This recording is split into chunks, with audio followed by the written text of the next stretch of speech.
Hi everyone, Jackson here today. I'm going to talk about vehicle-mounted tail lifts. Now, vehicle-mounted tail lifts are used extensively in the transport industry for loading and unloading freight from the rear of the vehicle. They remain one of the most high-risk activities for pedestrians and other road users. It is really important that we all play our part in preventing injuries. So we're going to discuss how to safely use them. Before we get started, I just want to quickly mention that this video is for guidance only. No video or online training can fully prepare you for the task at hand. And these videos are no substitute for proper training. So, before commencing any work involving the use of a tail lift, make sure you have undertaken a pre-delivery risk assessment. This risk assessment is done before going to site to ensure we capture the working conditions that are constantly changing. Make sure to capture that the max weight for the tail lift we have is 500 kg. You may also need to complete a point of work risk assessment. Never assume the tail lift will automatically self-level. Some tail lifts have a toe-up or a steep slope, which increases the risk of the delivery rolling off. So watch out for these.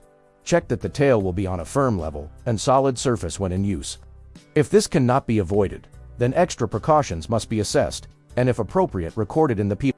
If you are at all unsure how to control the risks, or they appear to be too high, and are making it dangerous for your team or others, stop the work and report it to management.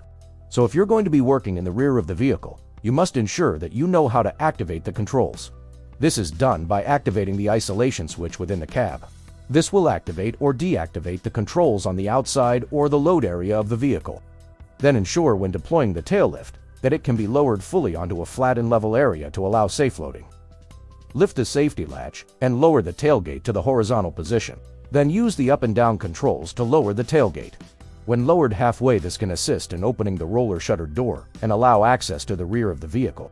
Now, this should be completed by a competent person and be assessed for the potential load weight, the condition of the equipment, the surface conditions, weather, slopes, and visibility, etc.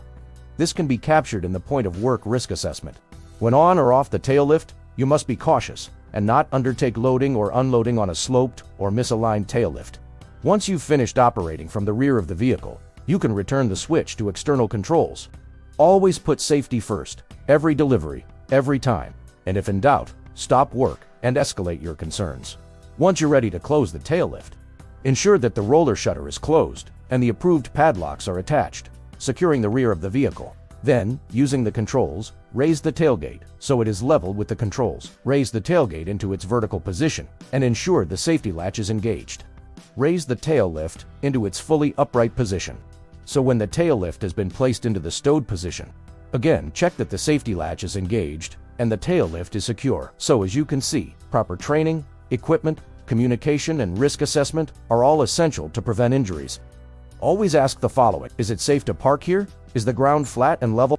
Is the load secure and stable? Is the tail lift flush and stable? Is it safe to allow pedestrian access? Always assess the tail lift alignment with the vehicle bed. Just take your time and do it properly.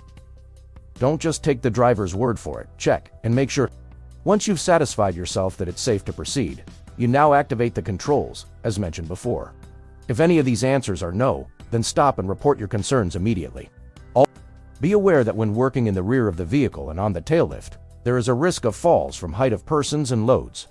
When you have finished the loading or unloading, isolate the controls by activating the switch within the cab of the vehicle. So to summarize, tail lift deliveries remain one of the most high-risk tasks for third-party workers, pedestrians, and our own staff.